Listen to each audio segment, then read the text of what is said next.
هتفضل الكرة الأفريقية الأقل تحكيميا وأسوأ حاجة في كرة القدم، وهتفضل الطريقة الوحيدة لإيقاف النادي الأهلي هي الظلم التحكيمي.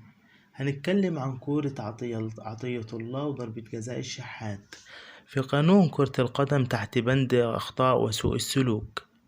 منع هدف أو فرصة واضحة لتسجيل هدف. إذا حرم اللاعب الفريق المنافس من هدف أو فرصة واضحة لتسجيل هدف عن طريق مخالفة لمسة يد، فإن اللاعب يطرد بغض النظر عن المكان الذي ارتكب فيه المخالفة. ده البند اللي مكتوب في قانون كرة القدم.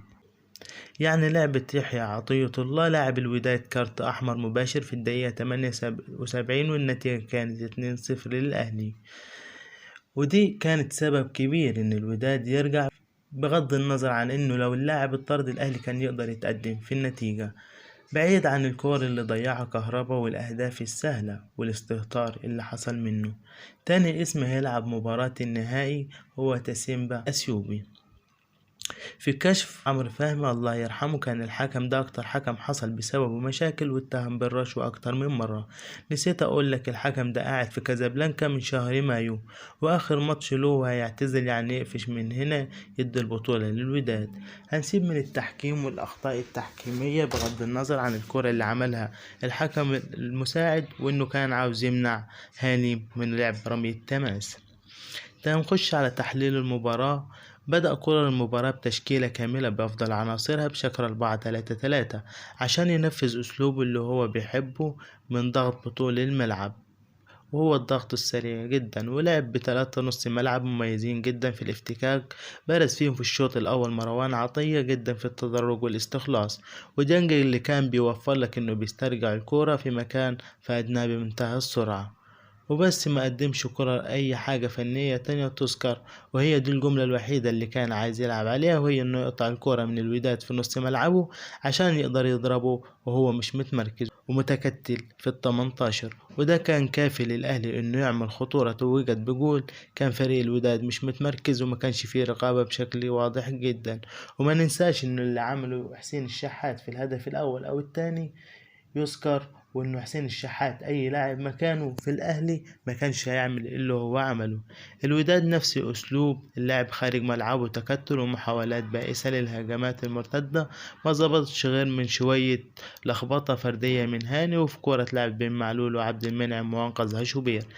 الشوط التاني بدأ الأهلي ساب الكورة شوية بس كمل في الضغط، وكان الوداد مش متوقع كده، فظهر الدربكة كتير في التدرج استغلها الأهلي أكتر من مرة، واستغل الأهلي سوء تغطية الباك رايت اللي ظهرت في الجول الأول، وسجل جول تاني أهداه لحارس الوداد اللي كان طالع غلط.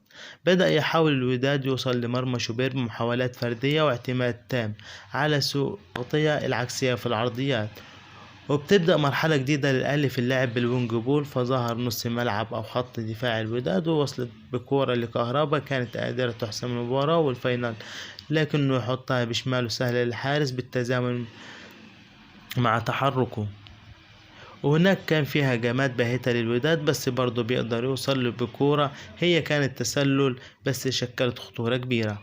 وبيبدأ مدرب الوداد انه يحاول يهاجم على الطرفين زي ما قلنا، استغلال لضعف معلول الدفاعي بالدفع بقوا نجم الأسرع والأخف، وفي نفس الوقت يحاول يلعب عرضيات في ظهر هاني لحد ما تيجي كورة من لخبطة واستهتار في التدرج بالكرة لمعلول وعبد المنعم وتتخطف وتتحول لجول، بيرجع الوداد للسباق من تاني. عموم المباراة فنيا في العادي من كولر وفي العادي من مدرب الوداد، إلا إن مدرب الوداد تأخر فاضطر يتعامل مع معطيات المباراة، واللي واضح إنه بيقرأ الملعب من على الخط كويس جدا وبيعرف ينزل التغييرات الصح. فريق الوداد سيء في التدرج بس قوي في الالتحامات والتكتل، ولما بيحاول هجوميا عنده أفراد تقدر تعمل ده.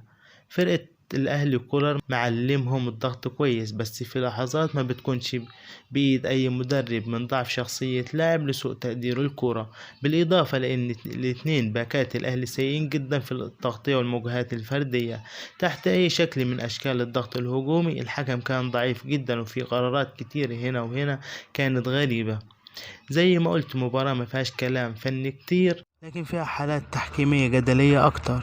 الأهلي صعب على نفسه المهمة بنسبة 40 أو 50%، ولكن الأهلي عودنا إنه دايما في الموعد، وإن شاء الله البطولة هتيجي.